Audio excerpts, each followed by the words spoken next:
마태복음 8장 14절에서 17절, 병든 자들을 다 고치시니라는 제목으로 함께 말씀 나누겠습니다. 8장 14절에서 17절 한 절씩 교독하겠습니다.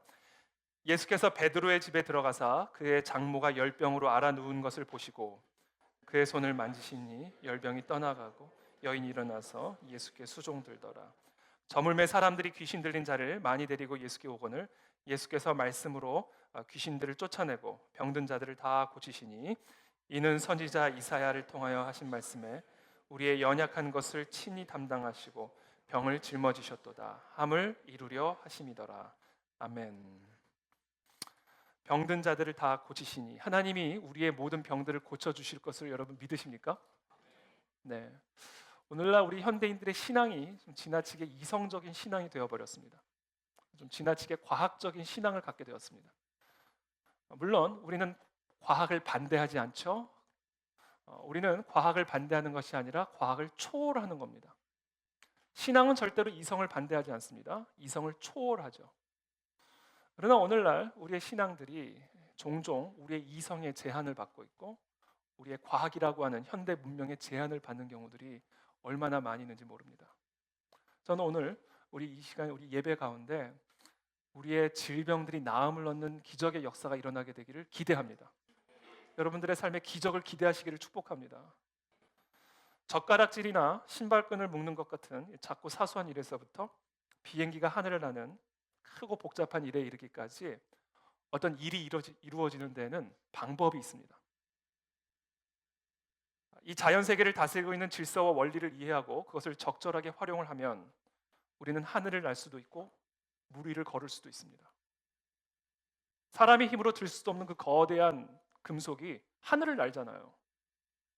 스마트폰을 던져도 그냥 땅에 떨어지는데 그 거대한 금속 덩어리가 하늘을 날잖아요. 태평양을 건너잖아요. 그 거대한 금속 덩어리가 물 위에 떠다니잖아요. 그리고 우리는 그 위에서 걸어 다니잖아요. 여러분, 이건 기적입니다. 이 같은 기적이 어떻게 가능한가? 자연 세계의 질서와 법칙을 이해하고 그것을 활용을 했기 때문에 가능한 일이에요. 예컨대 양력이라고 하는 원리를 이용했기 때문에 거대한 금속이 뜰 수 있는 거예요. 하물며 우리가 이 영의 세계, 이 영의 세계를 다스리는 질서와 법칙을 이해하고 그것을 우리의 가정생활에 활용할 수 있다면, 그것을 우리의 경제활동과 우리의 학업과 우리의 삶 속에서 그 영의 세계를 다스리는 질서와 법칙을 이해하고 활용하게 된다면 여러분, 어떤 기적이 일어날 수 있겠습니까? 자연의 질서와 법칙을 활용하여 그것을 통해 기적을 일으키는 것을 우리는 과학 기술이라고 부르고요. 영의 세계를 다스리는 질서와 법칙을 활용하여 기적을 일으키는 것을 영성 생활이라고 이야기를 합니다. 성경은 우리에게 이 자연 세계를 다스리는 질서와 법칙뿐 아니라 영의 세계를 다스리는 질서와 법칙을 우리 가운데 계시해 주셨고요. 그와 같은 모든 질서와 법칙을 총칭하여 진리라고 이야기를 합니다. 그리고 이와 같은 진리를 우리의 실생활에 적용하고 활용하는 것을 순종이라고 이야기합니다. 그러므로 한마디로 이야기를 하면 우리는 이 성경을 통해서 계시된 이 영의 질서와 법칙, 이 자연의 질서와 법칙에 순종함으로 기적을 경험하게 되는 거예요. 저는 저와 여러분들 모두의 삶이 이 진리의 순종함으로 기적을 경험하는 인생이 되기를 축복합니다. 그것이 복음이고 그것이 신앙생활이에요. 그래서 저는 우리의 예배가 습관적인 예배가 되지 않게 되기를 바랍니다. 매 주마다 두렵고 떨림으로 온 하늘과 땅의 권세를 가지신 그 아버지 앞에 나와 이 진리를 듣고 그 진리를 우리의 삶에 순종하여 우리의 가정에 기적이 일어나게 되기를 축복합니다. 우리 교회 안에 일어나는 기적을 경험하게 되기를 기대합니다. 성경이 우리에게 계시해 주신 진리, 그것을 한마디로 줄이고 요약을 하면 이겁니다. 이 세상을 창조하신 하나님의 권위대로 다스려진다라는 진리예요. 하나님 말씀하신 대로 됩니다. 하나님의 말씀으로 이 세상이 창조되어졌기 때문에 이 세상은 하나님의 권위대로 이루어지고 세워지고 다스려집니다. 하나님이 말씀하신 그대로 이르시되 빛이 있으라 하시니 빛이 있었고, 여러분, 저 태양빛, 이 땅에 존재하는 이 빛, 지금 이 땅을 비추는 이 빛이 어떻게 만들어졌다고요? 빛이 있으라 하시니 빛이 만들어진 거예요. 이 땅에 육지가 어떻게 드러났다고요? 이 땅에 존재하는 모든 피조물들이 어떻게 드러났다고요? 하나님이 궁창을 만드사 궁창 아래의 물과 궁창 위의 물로 나뉘게 하시니 그대로 되니라. 여러분, 이 세상에 존재하는 모든 것들은 하나님이 말씀하신 그대로 된 거예요. 그래서 이 땅에 모든 존재하는 것들은 하나님의 권위대로 다스려지는 겁니다. 있으라 하면 있어지는 거예요. 세워져라 그러면 세워지는 거예요. 일어나라 그럼 일어나지는 거예요. 떠나가라 그럼 떠나가는 거예요. 이 모든 일들이 무엇으로 되어진다고요? 하나님의 말씀으로 이루어진다. 여호와의 말씀으로 하늘이 지음이 되었으며 그 만상을 그의 입 기운으로 이루었도다. 이 땅에 존재하는 만상이 여호와의 입 기운으로 이루어졌다. 그가 바닷물을 모아 무더기같이 쌓으시며 깊은 물을 곳간에 두시도다.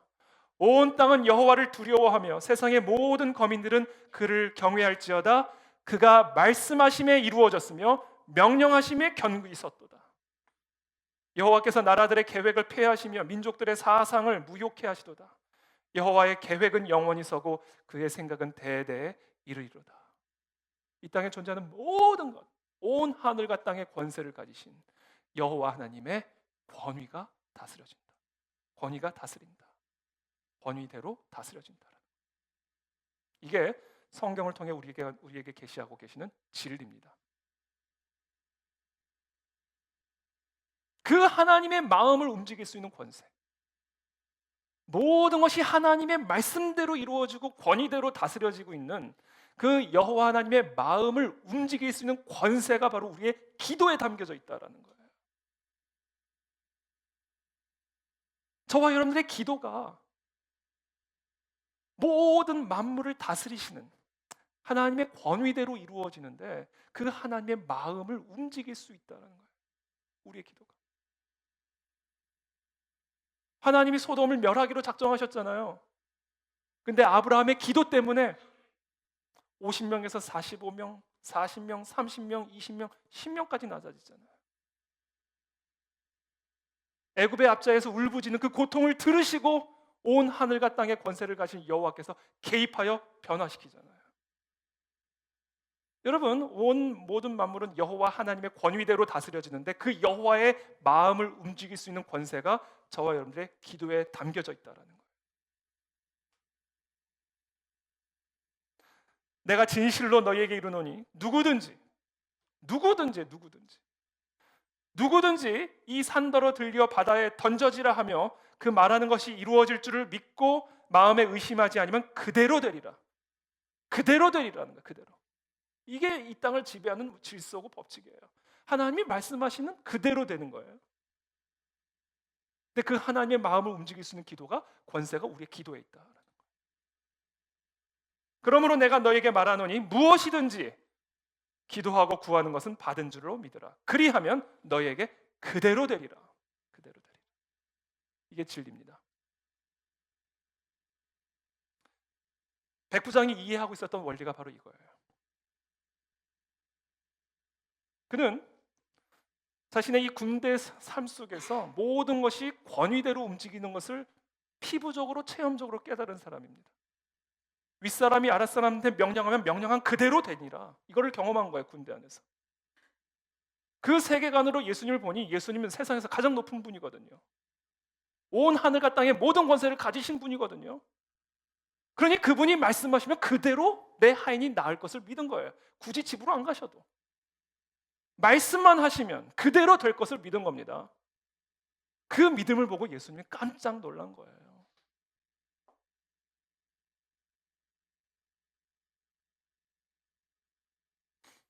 저와 여러분들, 오늘날 우리는요, 기적의 하나님은 살아계시지만 기적이 사라진 시대를 살아가고 있습니다. 우리 모두가 기적의 하나님을 예배하고 노래하고 있지만 기적을 경험하지 못하고 있는 그런 인생을 살아가고 있습니다. 왜 그렇게 됐을까요? 기도하지 않기 때문입니다.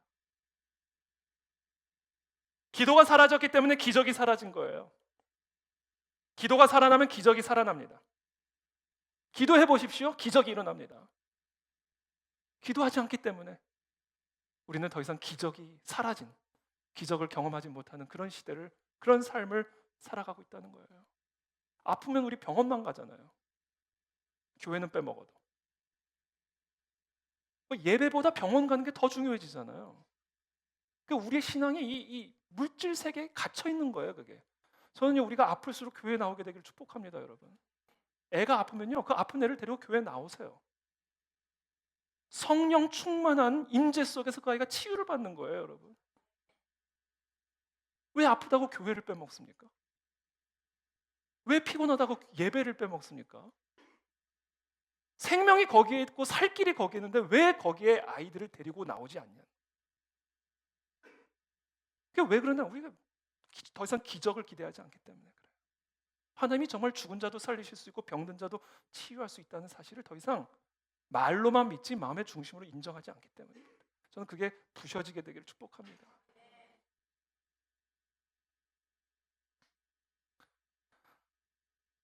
근데 여기서 우리가 한 가지 기억해야 할 사실이 있어요. 주님은요, 산을 들어서 바다에 던지실 수 있는 능력을 갖고 계시고요, 우리가 그것을 구하면 그대로 행하실 수 있는 분입니다.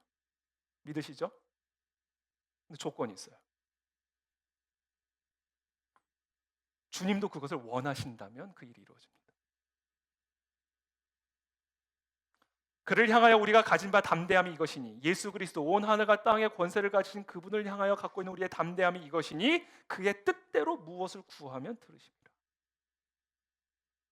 여러분, 우리가 성경은요, 물론 이 한 구절 한 구절이 중요한데 이 전체적인 맥락 속에서 그 한 구절을 이해해야 돼요. 그러니까 예수님이 산이 들려져서 바다에 던져지라면 무엇이든지 구하면 그대로 된다라는 그 말씀은 이 요한 일서에서 어떻게 해설해주고 있냐면, 산이 들려 바다에 던져지는 것이 주님의 뜻이라면 그대로 구하면 그대로 된다라는 얘기예요. 기적의 정의는 하나님의 말씀대로 이루어지는 역사입니다. 이게 기적의 정의. 내 뜻대로 이루어지는 게 기적이 아니에요. 하나님의 말씀대로 이루어지는 것이 기적이에요. 빛이 있으라 하면 빛이 생기는 게 기적입니다. 일어나라 그러면 일어나는 게 기적의 정의예요. 기적은 하나님이 말씀하시면 말씀하신 그대로 이루어지는 것, 기적은 하나님께서 말씀하신 그대로 이루어지는 역사, 이것이 기적의 정의입니다. 그러므로 여러분, 기적을 경험하고 싶습니까? 기도하십시오. 그러나 그냥 기도하지 마시고 주님의 뜻대로 기도하셔야 됩니다. 그 주님의 뜻대로 이루어지기를 기도할 때 그 주님의 뜻대로 이루어지는 거예요. 이게 기적의 원리, 기적을 경험하는 법칙입니다.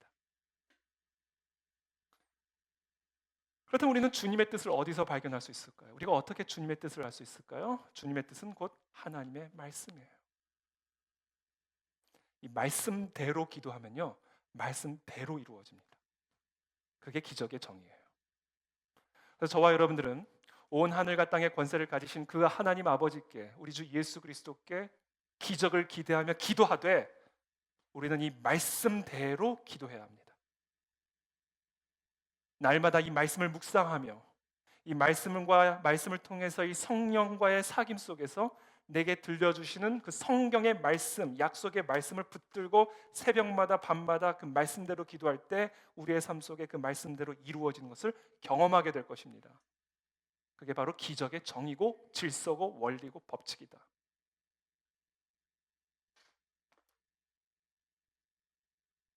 오늘 본문에서 예수님은 베드로의 장모 집에 들어가서 열병으로 앓아 누워있는 장모를 치유하는 기적을 베푸셨죠. 그러자 그날에 날이 저무니까 사람들이 예수님께로 귀신 들린 자들, 병든 자들을 다 데리고 들어옵니다. 이렇게 기록이 되어 있어요. 저물매 16절에 사람들이 귀신 들린 자를 많이 데리고 예수께 오거늘 예수께서 뭐로 고치셨다고요? 말씀으로 귀신을 쫓아내시고 병든 자들을 일부만 고치셨어요? 다 고치셨어요? 전부 다 고치셨어요. 어떤 병이든 어떤 귀신이든 종류가 상관이 없습니다. 그들에게 찾아온 모든 귀신 들린 자들과 모든 병든 자들을 다 전부 말씀으로 고치셨다. 근데 왜 예수님께서 이런 일을 행하셨을까? 그 이유를 17절에 마태는 이렇게 기록을 합니다. 이는 예수님께서 말씀으로 모든 귀신 들린 자들과 병든 자들을 치유하신 이 기적을 베푸신 그 이유는 선지자 이사야를 통하여 하신 말씀에 우리의 연약한 것을 친히 담당하시고 병을 짊어지셨도다 함을 이루기 위함이었다라는 거예요. 예수님이 왜 그와 같은 치유의 기적을 베푸셨다고요? 말씀대로 이루기 위함이었다라는 거예요. 저는 오늘 이 시간 이 말씀대로 우리가 기도할 때 우리의 모든 연약한 것들과 질병들이 떠나가게 될 것을 믿습니다. 이 믿음으로 우리가 기도할 때 우리 삶 속에 치유의 역사가 일어나요.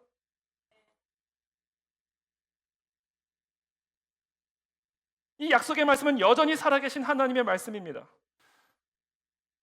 이 약속의 말씀을 의지하여 주님께 나아가는 자들마다 나병 환자든 백부장의 하인이든 열병을 앓아 누운 베드로의 장모든 전부 다 치유를 받았습니다.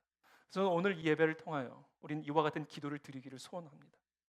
이 말씀대로 기도합시다. 여러분들의 연약한 부분들, 여러분들의 병들을 안수하고 이 시간 이 말씀 그대로 연약한 것을 친히 담당하시고 병을 짊어지셔서 우리의 모든 병을 다 말씀으로 고치시는, 말씀대로 고치시는 그 권세를 가신 예수 그리스도의 이름으로 기도할 때 오늘의 우리의 모든 열병들이 떠나가고 우리의 모든 연약한 것들이 나음을 얻는 역사가 일어날 것을 믿습니다. 우리의 연약한 것은 뭡니까? 우리는 어떤 연약함을 갖고 있죠? 구약에 나오는 연약함이라는 단어는요, 제사장들이 드리는 제물과 연관이 되어 있습니다. 구약에서 이 연약함이라는 것은 신체적인 결함을 의미했어요. 흠 없는 제물을 드려야 되잖아요. 그러니까 양을 드리든 소를 드리든 그 제물에는 어떤 신체적인 결함이 있었으면 안 돼요. 그래서 이 구약에서 의미했던 이 연약함이란 제물의 결함을 의미하고요. 또 제물을 바치는 자가 갖고 있는 어떤 결함을 의미했습니다. 신체적 결함이죠. 그러나 신약에서는 신체적인 연약함보다는 정신적인 연약함, 정서적인 연약함, 도덕적인 연약함을 의미하는 단어로 사용됩니다. 그리고 이와 같은 정신적이고 정서적인 연약함 때문에 죄와 사단의 유혹을 물리칠 수 있는 힘이 약화된 상태. 그래서 사단의 올무에 쉽게 빠지는 그 상태를 일컬어 연약함이라고 사용했습니다.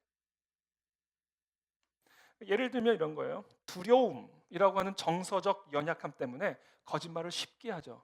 그럼 우리가 거짓말을 그냥 쉽게 하는 이유 중에 하나는요, 마음에 두려움이 있기 때문에 그렇습니다. 솔직히 말했다가 맞으면 어떡하지? 솔직히 말했다가 손해를 입게 되면 어떡하지? 그래서 감추는 거예요. 그래서 거짓말을 하는 겁니다.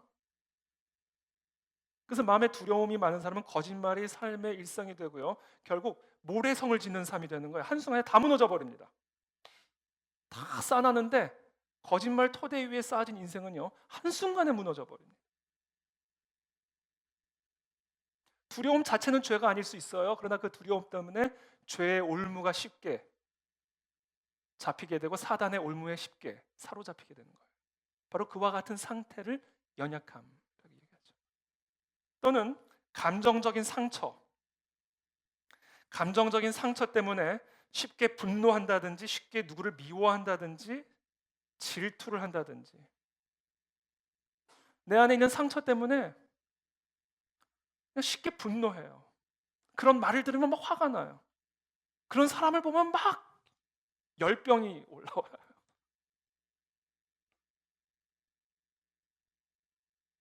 그러니까 이 감정적 상처 자체는 죄가 아니죠. 그러나 그 상처 때문에, 그 연약함 때문에 죄의 올무에 쉽게 빠져요. 쉽게 분노하게 되고 쉽게 질투하게 되고 쉽게 밉게 되고 어떤 사건으로 입은 트라우마가 있다면 우리는 쉽게 불안과 근심에 사로잡혀 살아가게 됩니다. 또 그 일이 일어나면 어떡할까? 어떤 사건으로 입은 트라우마는요, 우리의 삶에 끊임없는 불안, 근심, 두려움, 그러니까 불안과 근심과 두려움 가운데 있으니까 항상 예민하게 되고, 이처럼 신약에서 의미하는 이 연약함이라는 것은 우리의 이 정신적인 또는 도덕적인 또는 이 감정적인 연약함 때문에 우리 마음이 쉽게 죄를 향하여 끌려가는 그 상태를 의미합니다. 한마디로 이 연약함이라는 것은 우리의 연약한 속사람을 의미합니다. 상처로 말미암은 우리의 이 속사람의 연약함. 왜 우리 속사람이 연약한가? 우리의 이 속사람이 상처를 입었기 때문에 그래요. 우리가 이 겉에 뭐 예컨대 뭐 찔리거나 긁히면 피가 나죠. 똑같아. 우리의 속사람도 똑같이 피를 흘리고 상처를 입습니다. 우리 사람은 그냥 육의 덩어리가 아니잖아요. 우리 안에는 정신이 있고 마음이 있고 영혼이 있는 존재입니다. 그래서 어떤 외부의 충격이든 어떤 무언가의 어떤 공격은 우리의 겉사람을 상처 줄 뿐 아니라 우리의 이 내면의 속사람에게도 상처를 가져다 줍니다. 나무의 단면을 살펴보면 이렇게 나무를 잘라보면 동심원 모양의 무늬가 있는 것을 볼 수가 있죠. 우리는 그 무늬를 일컬어 나이테라고 부릅니다. 나이테는 해마다 나무가 성장한 기록을 보여줍니다. 기후 환경이나 온도의 변화를 확인할 수 있고요. 사나운 병충해와 질병이 유행할 때, 숲속에 불이 나서 나무가 거의 죽게 되었을 때, 번개에 맞았을 때, 이 나무가 자라온 모든 성장 환경과 과정이 나무의 심층부에 박혀져 있어요. 그게 바로 나이테입니다. 우리의 속사람에 바로 이와 같은 내 인생의 나이테가 있어요. 내 안에는요, 내가 태어나면서부터 지금까지 성장한 모든 기록들이 기록이 되어 있습니다. 내 내면에. 겉으로는 보이지 않아요. 마치 나무가 겉에서 나이테를 볼 수 없듯이 겉으로는 볼 수가 없습니다. 그러나 이 안에는 우리의 모든 성장한 기록들이 다 기록이 되어 있어요. 부모님이 이혼하셨을 때 내가 입었던 상처, 그때 나이테가 명확하게 드러나 있어요. 내 안에. 우리의 사업이 망해서 가세가 완전히 기울어져서 갑자기 빚쟁이에게 쫓겨다녀야만 했던 그런 위기를 경험했을 때 그 당황과 두려움, 그때 그 기록이 그대로 내 안에 기록이 되어 있습니다. 병에 걸렸을 때, 어떤 삶의 위기 때문에 겉으로는 몰라요. 근데 우리 속 안에는 다 그것이 기록이 되어 있어요. 그것이 우리를 연약하게 만듭니다. 그것이 우리의 연약함이에요. 이 속사람의 상처와 연약함은 하나님의 자녀된 우리가 더 이상 하나님의 권세를 누리지 못하게 만드는 사단의 치명적인 무기로 쓰입니다. 죄의 올무에 사로잡히게 만드는 강력한 재료가 돼요. 상한 속사람에게서 나타나는 가장 공통적인 감정 중에 하나가 뭐냐면, 여러 가지가 있지만 가장 공통적인 게 자신의 가치를 제대로 인정하지 않는 열등감 또는 낮은 자존감입니다. 이게 속사람의 상처를 입은 사람에게 나타나는 전형적이고 공통적인 증상이에요. 그리고 우리 가운데 상처 없는 사람은 없습니다. 속사람의 상처 없는 사람은 없어요. 그래서 우리는 다 정도의 차이는 있지만 낮은 자존감, 열등감으로 고민을 많이 하죠. 사탄은 보통 세 가지 방법으로 우리 안에 있는 낮은 자존감과 열등감을 사용해서 죄로 끌고 가고, 패배감과 더 이상 하나님의 자녀로서의 권세를 누리지 못하는 그런 인생으로 우리를 끌고 가버립니다. 첫 번째 어떤 방식이냐면요, 우리의 낮은 자존감은 우리의 잠재력을 완전히 마비시켜 버립니다. 마태복음 25장에 보면 예수님께서 달란트에 관한 비유를 말씀하시죠. 달란트는 이 금과 은의 중량을 의미하는 그런 단어입니다. 1달란트, 2달란트, 5달란트. 금의 크기를 의미하죠. 주인이 종들을 불러서 각각 그 재능대로 한 사람에게는 5달란트를 맡겼고, 또 다른 한 사람에게는 2달란트를 맡겼고, 또 다른 한 사람에게는 1달란트를 맡겼어요. 5달란트를 맡은 사람은 그것을 잘 활용을 해서 또 다른 5달란트로 주인에게 갖다 주었고요. 2달란트를 받은 사람은 그 2달란트를 또 잘 활용해서 또 다른 2달란트로 주인에게 갖다 드렸어요. 그러자 주인이 기뻐하며 내 기쁨에 참여하라. 근데 1달란트를 맡은 사람은요, 그것을 가지고 뭘 했는가? 땅에 묻어버렸어요. 잃어버릴까 봐. 주인이 맡긴 거 잃어버릴까 봐. 그랬다가 주인한테는 크게 혼날까 봐 주인이 1달란트를 맡긴 것을 가지고 그대로 땅에 묻어버렸어요.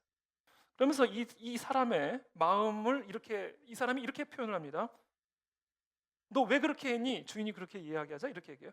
두려워하여 나가서 당신의 달란트를 땅에 감추어 두었었나이다. 보소서 당신의 것을 가지셨나이다. 뭐예요? 두려움이에요. 두려움. 잃어버릴까 두려움. 실패에 대한 두려움.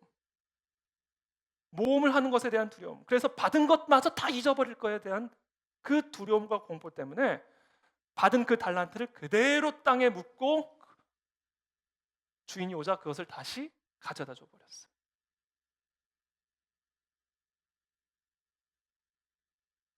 사단은 우리 안에 있는 이 속사람의 상처를 활용하여 우리에게 열등감과 낮은 자존감을 불어넣고, 그래서 우리의 잠재력과 모든 은사들을 완전히 마비시켜 버립니다. 그래서 그냥 다 땅에 묻고 우리 죽을 때 함께 땅에 묻혀버리게 만들어버려요. 우리 안에 주신 놀라운 달란트들, 우리에게 주신 놀라운 잠재력을 하나도 쓰지 못하게 만들고 그대로 땅에 묻혀버리게 만들어버립니다. 이게 사단이 하는 짓이에요. 저는 오늘 이 시간 예수 그리스도의 이름의 권세로 우리 안에 있는 이 모든 열등감들이 치유받게 되기를 축복합니다. 여러분들 안에 있는 놀라운 이 잠재력이, 놀라운 달란트가 빛을 발하여 하나님께 영광 돌리게 되기를 축복합니다. 여러분 그것을 가로막고 있는 그 두려움을 제거하셔야 돼요. 두려움을 제거하셔야 돼요. 그때 비로소 우리는 잠재력을 드러낼 수 있습니다. 두 번째 마귀의 방법이 있어요. 낮은 자존감은요, 우리의 꿈을 파괴시켜 버립니다. 꿈을 꾸지 못하게 만들어 버려요. 선지자 요엘을 통하여 말씀하신 것이니 일러스되 하나님이 말씀하시기를 말세에 내가 내 영을 모든 육체에 부어주리니 너희 자녀들은 예언할 것이요 너희 청년들은 환상을 볼 것이고 너희 늙은이들은 꿈을 꾸리라. 이 요엘의 선지자의 그 말씀 그대로 성령이 임하시자 하나님의 놀라운 일들을 말하기 시작했다. 이렇게 기록이 되어 있는 사도행전 2장에. 그러니까 맨날 불평하던 사람들이 성령 받으니까 하나님의 일들을 말하기 시작해요. 맨날 내 삶에 요것만 이야기하던 사람이 성령이 임하니까 하나님의 큰 일을 말하기 시작해요. 이게 왜 그래요? 성령이 임하신과 함께 하나님의 꿈을 꾸기 시작하는 거예요. 내게 주신 그 사명, 나를 이 땅에 보내신 그 삶의 목적과 이유와 의미와 그 비전을 명확하게 보여주시는 거예요. 그리고 그것을 향해 우리의 삶이 나아가게 만드는 거예요. 근데 마귀는 그것을 차단해버려요. 그것을 뺏어버립니다. 제가 20년 전이에요. 지금부터 20년 전에 하나님이 저의 삶에 이 사명을 명확하게 말씀하신 날이 있었어요. 이사야서 49장 6절 말씀을 통하여 하나님이 왜 나를 이 땅에 보내셨고 나의 삶을 향한 하나님의 비전, 정말 젊은이들은 환상을 보고 늙은이들은 꿈을 꾼다고 하셨는데 정말 그와 같은 성령의 환상과 꿈과 비전을 저에게 부어주신 날이 있습니다. 그게 지금부터 약 20년 전이에요. 이사야서 49장 6절 말씀, 이사야의 말씀. 여러분 지금 그 말씀대로 이루어지고 있습니다. 제 삶에서 그 말씀대로 지금 이루어지고 있어요. 이게 기적입니다. 하나님의 말씀대로 이루어져요. 근데 저는요 지금도 생생해요. 그 이사야서 49장 6절 말씀을 받았을 때 제가 어떤 마음으로 그 반응을 했는지 아세요? 말도 안 돼! 였어요. 이건 말도 안 돼! 이거였어요. 아니 내가? 아유 말도 안 돼! 이거였어요. 그래서 제가 그걸요 하마터면 쓰레기통에 버릴 뻔했어요. 근데 신기하게 제가 그날 제가 이제 하와이에 있었을 때인데 하와이에서 돌아와가지고 제 당시 다니던 모교회 담임 목사님한테 가서 인사를 드리러 들어갔는데 그때 사모님이 매해 우리 교회에서는 그 말씀 카드를 줬거든요. 말씀을 직접 목사님이 타입을 하셔서 주셨어요. 근데 태희야 내가 너 오면 주려고 준비해둔 거야 딱 주시는데 그게 그 말씀인 거예요. 그래서 제가 떠면 말도 안 돼. 어떻게 이런 일이 말씀대로 이루어져요, 여러분. 이게 마치 아브라함 그 사라에게 내가 내년 이맘때쯤에 네가 아들이 있을 거다. 그때 사라가 어떻게 해요? 말도 안 돼 이거예요. 피식 웃었다 그러죠. 쟤 왜 웃니? 그러잖아. 너 왜 웃었니? 나 안 웃었다. 아니 웃었다. 무섭잖아요. 그거예요. 사라가 나 폐경인데 말도 안 돼 이거예요. 그러니까 우리 안에 있는 이 속 사람의 상처, 열등감, 낮은 자존감, 나는 하나님의 자녀가 아니라 메뚜기야. 그러면 하나님이 이미 준 것도 못 먹어요. 그게 마귀가 하는 짓이에요. 그래서 우리를 평생 하나님이 주신 꿈과는 상관없는 메뚜기 같은 인생 살다가 끝내게 만들어. 이게 마귀가 우리 안에 있는 속 사람의 상처를 가지고 하는 일입니다. 세 번째, 마지막, 이 사탄이 우리의 낮은 자존감과 열등감으로 하는 일이 있어요. 뭔지 아세요? 저와 여러분의 대인 관계를 해쳐요. 인간 관계를 파괴합니다. 만약 여러분들이 스스로를 열등하거나 가치가 없는 존재로 스스로를 인식하고 있다면요, 아마도 여러분들은 마음 한구석에 하나님에 대한 원망과 불평이 분명히 있을 거예요. 가능성이 높습니다. 결국 내가 이렇게 된 게 하나님의 잘못 때문 아닌가? 그분이 나를 이렇게 만든 거지. 하나님은 나를 다르게 대해 주셨을 수도 있었을 텐데 하나님 그렇게 하지 않으셨어. 하나님은 다른 사람들에게는 이것도 주시고 저것도 주시고, 근데 나한테는 그런 걸 하나도 주시지 않았어. 그게 내가 이렇게 된 이유가 아니겠어? 우리가 이 낮은 자존감과 이 열등감을 갖고 있으면요, 마음의 중심은 아닐지라도 마음 어느 한 구석에 하나님에 대한 원망과 섭섭함이 있을 가능성이 높습니다. 여러분, 이거 해결이 돼야 돼요. 떡을 달라 하는 자녀에게 돌을 줄 부모가 없는데, 생선을 달라 하는 부모에게 뱀을 줄 부모가 없는데 왜 하나님 나에게 돌을 주셨을까? 왜 나에겐 뱀을 주셨을까? 라고 생각한다면 그 하나님과의 올바른 관계가 이루어질 수가 없어요. 그러니까 우리 안에 지금 하나님에 대한 어떤 이유로서든 원망과 섭섭함이 있다면 그게 우리를 연약하게 만드는 핵심입니다.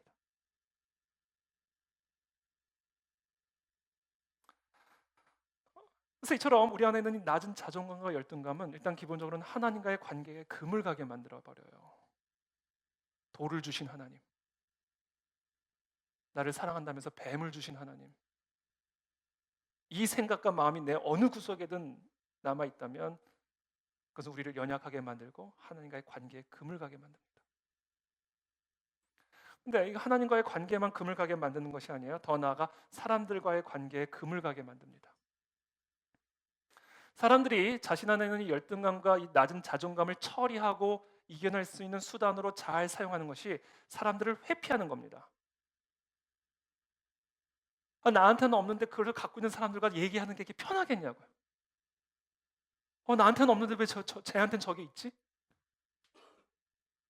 이게 마음이 편하겠냐? 그 사람하고 함께 교제를 하고 대화를 나누는 게. 그러니까 가장 간단한 방법이 뭐냐면 피해요. 나가지 않습니다. 그러니까 우리가 동창회 나가기 꺼려지는 그 심리와 같은 심리예요. 나보다 공부 못했던 애가 말하기 싫은 거예요. 그러니까.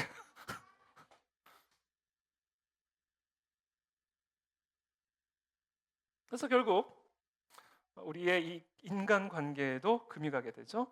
그래서 제가 가만히 보면요, 여러분 누가 가장 함께 지내기 어려운 사람인지 아세요? 누가 가장 함께 지내기 어려운 사람이냐면요, 자기 자신을 미워하는 사람, 자기 자신을 싫어하는 사람이에요.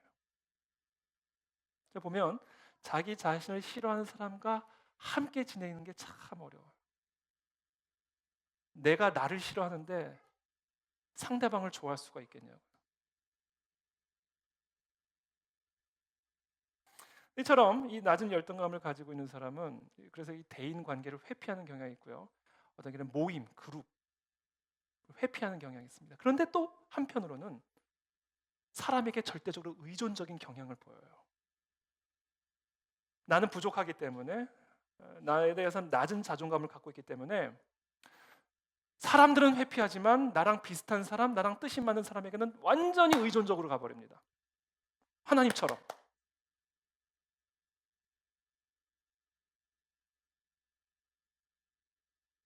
그 대상이 남편이 될 수도 있고 아내가 될 수도 있고.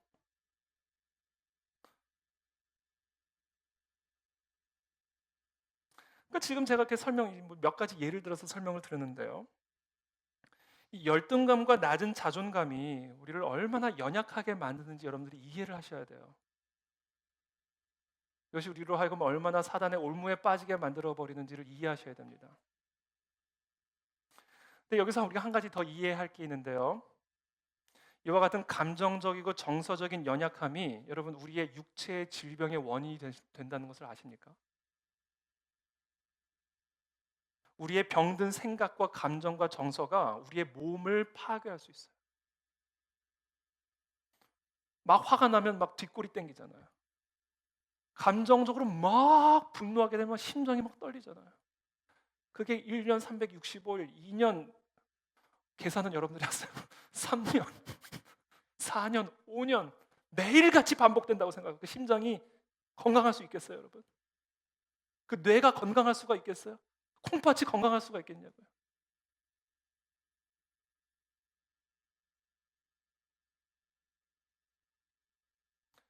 저는 뭐 의사는 아닙니다만 의사들의 연구 자료를 제가 살펴보니까 우리의 감정들이 우리의 고혈압, 심장 혈관 질환, 면역 체계와 관련된 질환과 직접적인 관계가 있다고 합니다. 특별히 우울증과 같은 감정들은 암이나 심장 질환을 일으킬 확률이 높다는 연구 결과도 있습니다. 불안과 공포와 같은 감정들은 심장이 떨리게 만드는 이런 심계항진 또는 심장 판막증, 과민성 대장 질환, 만성 두통과 같은 질환들과 직접적인 관련이 있다고 합니다. 이 이야기를 예수님도 동일하게 하셨어요. 좋은 나무가 나쁜 열매를 맺을 수 없고 못된 나무가 아름다운 열매를 맺을 수 없느니라. 이러므로 그들의 열매로 그들을 알리라. 그들의 겉에 드러나는 열매로 그들의 속사람을 알 수 있다는 얘기예요. 그럼 병든 열매 떼보세요. 때가 되면 또 열려요. 병든 뿌리를 치유하지 않고는, 병든 나무의 그 속사람을 치유하지 않고는 병든 열매 떼봐야 때가 되면 또 열려요. 병든 나무에서 병든 열매가 나오듯이 우리 속사람의 상처나 연약함은 우리의 육체를 병들게 만들 수 있습니다. 그래서 설령 우리의 육체가 의학적인 방법으로든 하나님의 역사로든 치유를 받았다 하더라도 속사람의 상처와 연약함이 그대로 방치되어 있다면 우리는 건강한 삶을 살아가기가 어렵습니다. 저는 오늘 이 시간 우리에게 이 속사람의 치유 그리고 이 겉사람의 모든 질병들이 나음을 얻는 역사가 일어나게 되기를 축복합니다. 예수님은 약속하셨어요. 병든 자들 다 고치시니라. 말씀대로 고치시는 분이에요. 어떻게 우리의 질병을 치유받을 수 있을까? 속사람의 병이든 겉사람의 병이든 어떻게 예수 그리스도의 권세로 치유받을 수 있을까? 그것이 바로 복음이에요. 복음. 복음으로 우리는 치유를 받습니다. 주의 성령이 내게 임하셨으니 예수님께서 이제 공생애를 시작하시면서 회당에 들어가서 성경을 펴서 읽으시는데 그때 공생애를 시작하시면서 그 시작하시는 순간 회당에 들어가서 편 성경 말씀이 이사야서 선지자의 말씀이에요. 주의 성령이 내게 임하셨으니 이는 가난한 자에게 복음을 전하게 하시려고 내게 기름을 부으시고 나를 보내사 포로된 자에게 자유를, 속사람의 상처로 포로된 자에게 자유를 주시고 육신의 질병으로 포로된 자에게 자유를 주시는 이 역사가 시작이 됐다라는 거예요. 그거를 위해 오셨다라는 거예요.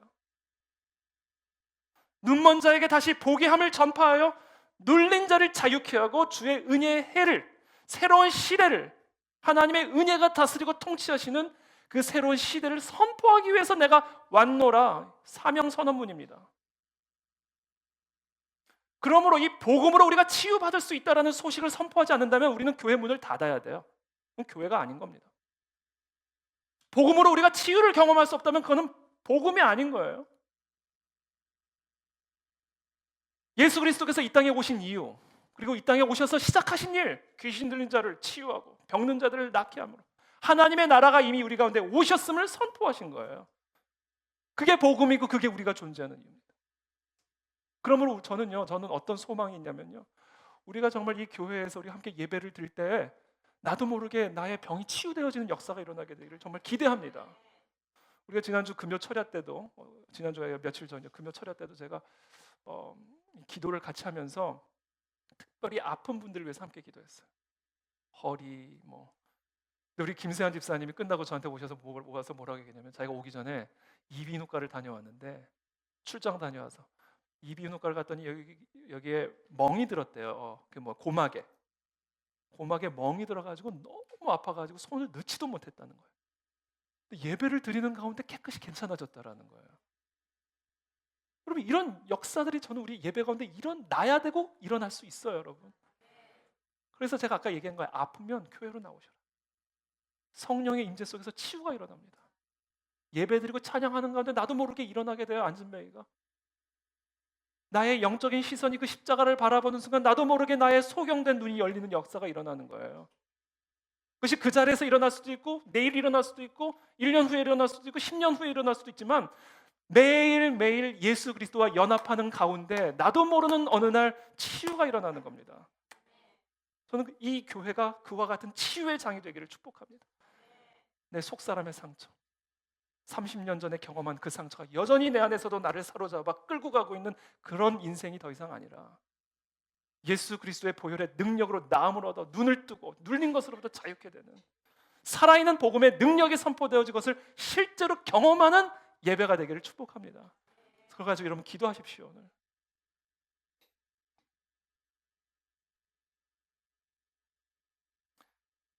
그 이야기를 지금 선지자 이사야를 통해서 똑같이 이야기하는 것. 17절에 우리의 연약한 것을 친히 담당하시고 병을 짊어지셨도다.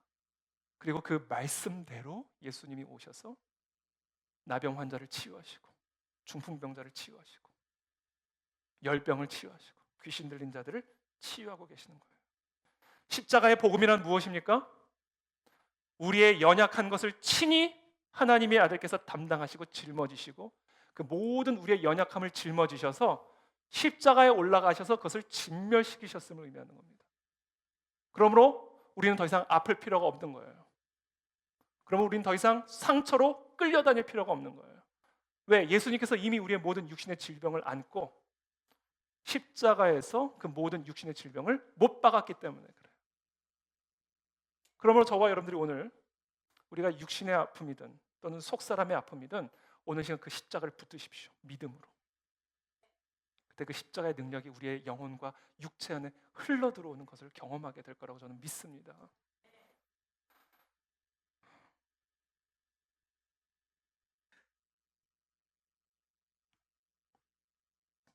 그래서 오늘 이 시간 제가 사실 준비한 설교 내용들은 더 많은데요. 설교를 들을 게 아니에요. 이건. 들은 말씀대로 행하는 거예요.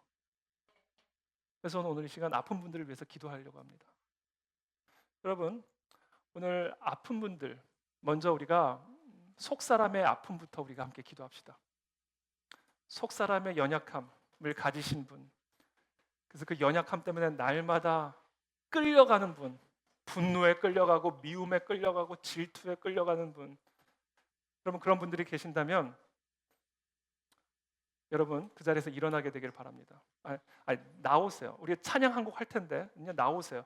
여러분 왜 제가 이 나오기를 원하냐면요. 여러분 혈루병 앓은 여인이요 수많은 무리들 가운데 예수님께 나아갔어요. 그리고 예수님의 그 옷자락을 만졌습니다. 그때 예수님과 연결이 돼요. 그때 예수 그리스도 안에서 능력이 이 여인에게 흘러 들어갑니다. 일어서고 나가는 거는요 믿음의 표현이에요. 정말 믿기 때문에 만진 거예요. 믿기 때문에 그 여인이 만진 거예요. 그 즉시 혈루병의 근원이 말라버립니다. 저는 오늘 이 시간 육신의 이 속사람의 아픔, 연약함을 가지고 고통 가운데 계신 분들이 계신다면 저는 오늘 이 시간 여러분들을 위해서 안수하기를 원하고 여러분들을 위해서 중보하기를 원하고 특별히 우리 권사님 이번에 우리 권사님 후보 되신 두 분도 나오셔서 같이 중보해 주시면 감사할 텐데 여러분 나오셔서 우리가 함께 기도할 때 무엇을 하는 거냐면 그 혈루병 앓은 여인이 예수님의 옷자락을 만지는 것과 같은 거예요. 그때 그 예수 그리스도로부터의 생명이 흘러 들어갑니다. 여러분 창피하지 마세요. 그 여인도 창피했을 거예요. 사람들이 어떻게 볼까? 뭐라고 할까? 그것을 다 뚫고 나오는 겁니다. 그리고 만지는 거예요.